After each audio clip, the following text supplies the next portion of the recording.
Hello and welcome to another video. In it, we will be discussing how to convert the Parkside impact driver into an impact wrench and all the possibilities that you have in front of you. We have an anvil with a 16mm shaft and anvils with 18mm shaft.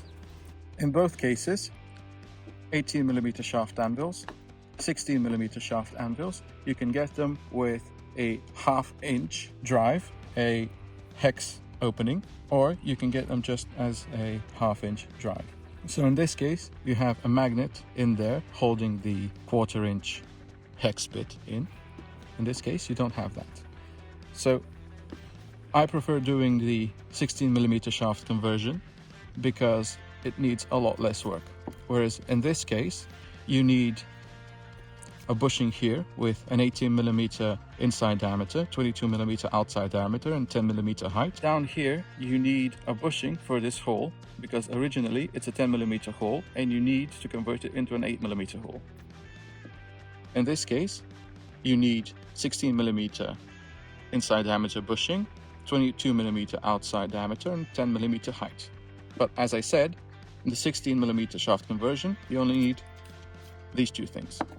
Whereas here, had they been delivered in time, I would have shown you the outside bushing and the bushing that you need for down here. So in this case, you need 3 things to get the conversion going. In this case, you need 2. So a lot less to go wrong here. 16mm shaft anvils, I think they might be a bit stronger. Here, if you can see the difference, 16mm on top and 18mm on the bottom.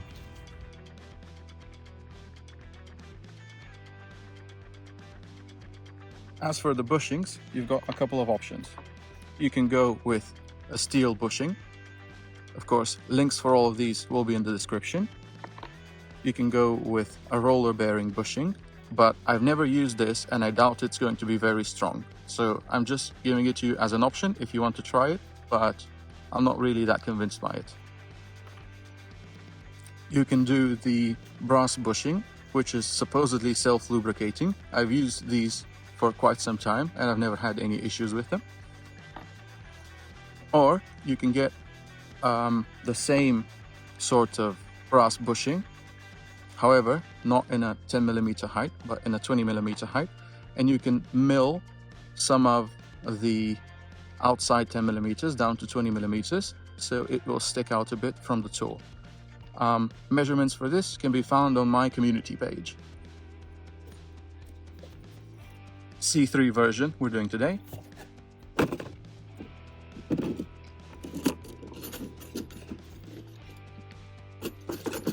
C3.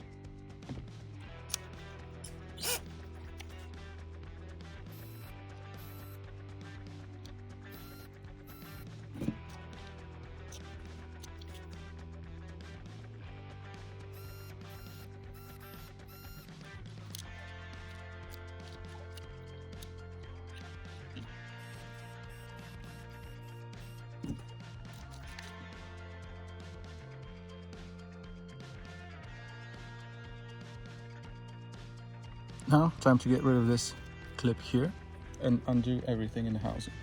I find it's easiest to do with these sort of pliers. If they're of good quality, which these are not. I would say this is the most difficult part of this entire project, because these are useless. But anyway, we will persevere. Let's try a different set, and let's hope for the best. And there you have it, finally. And now you need to get rid of this ball and this spring here, which you do like so.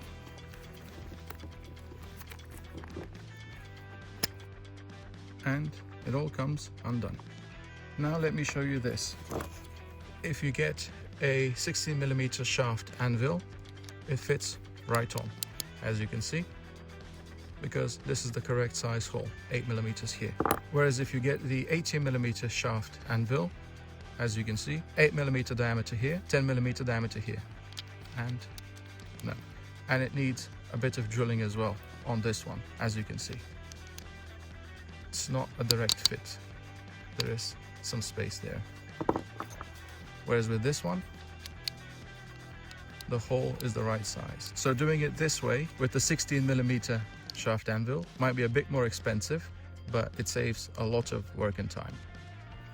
Now, I've been getting some questions about what sort of grease I use, and I use this lithium grease, mostly because it's the highest temperature grease I could find, up to 200 degrees.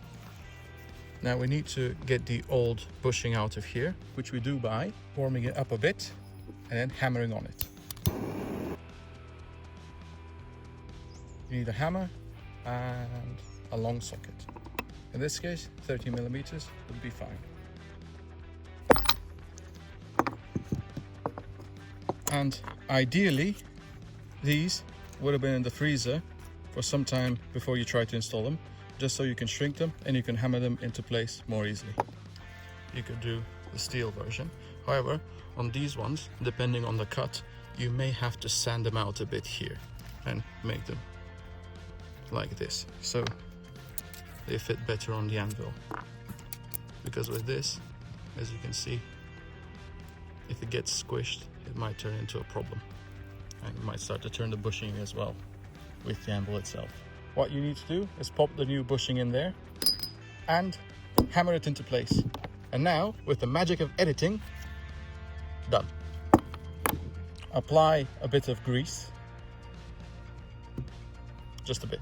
This is probably too much, to the new bushing. Inside the anvil you're installing. Remember to put everything back in place, especially this nylon thingy. See if it fits good. It does. Now, time to assemble. I would say this is the most OEM look you can ask for. And I forgot to show you, this anvil without the hex opening at the top is about 2 to 3mm shorter than this one. So it does look a bit better because it's not sticking out as much. Let's put it back together. Everything I've done and everything I've used in this video, I'll give you all the links down in the video description. Careful with the cables. The bigger screws go up front.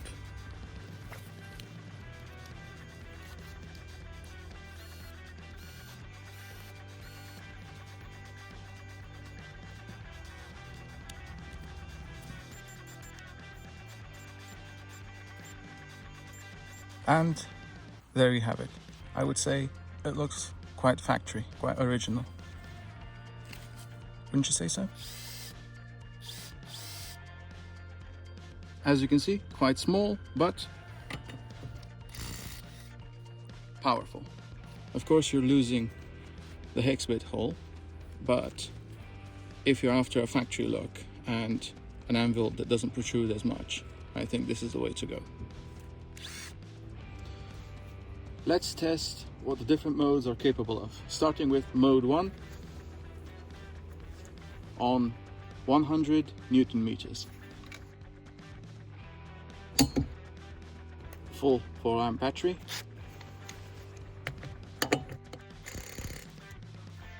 Continuing with mode 1 on 120 Newton meters.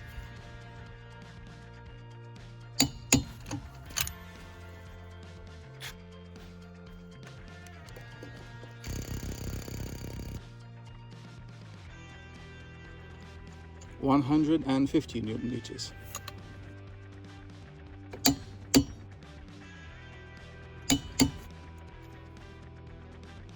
Mode 1.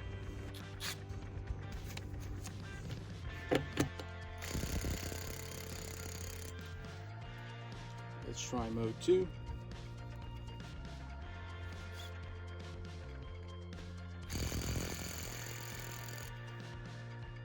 (175 Newton meters).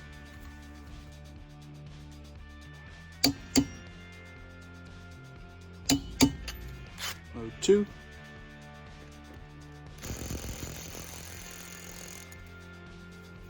Mode 3.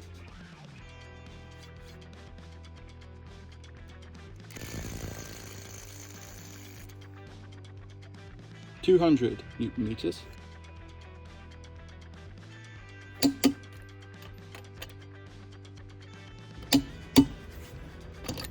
Mode 3.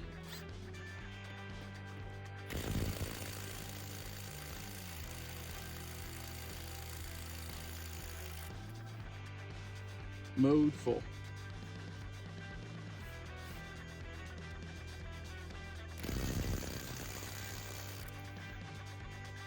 Now, let's give it the full 210 Newton meters this torque wrench is capable of.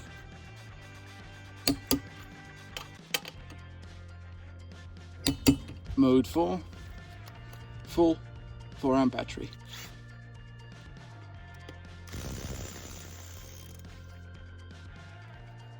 And let's see what the 12 volt can do with a 4-amp battery, full as well.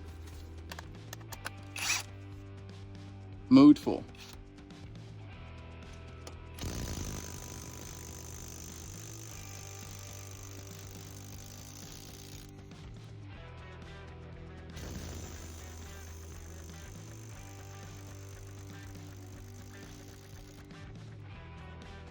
So, which one do you prefer?